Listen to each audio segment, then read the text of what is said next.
Saya nak ucapkan tahniah kepada Safir, Ahmad dan juga rakan-rakan lain Beri tepuk basket. melayani kami dengan, menyantuni kami dengan baik sepanjang kita berada di Aceh.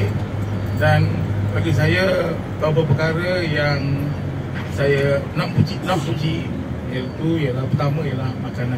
Masya Allah, alhamdulillah. Makanan yang dihidangkan di setiap perhentian nampaknya sedap-sedap belaka, habis.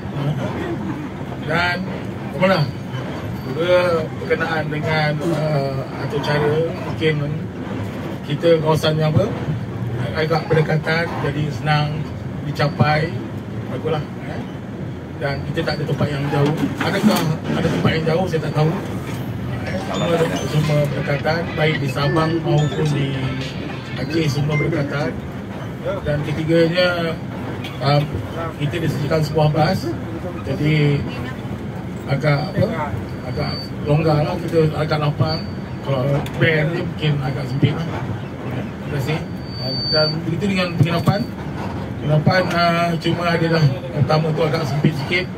Hotelnya bilik 2006, 2007. Tapi udah kita ganti. Iya, terima kasih. Agak sempit. Berganjak juga kan dengan bilik tu.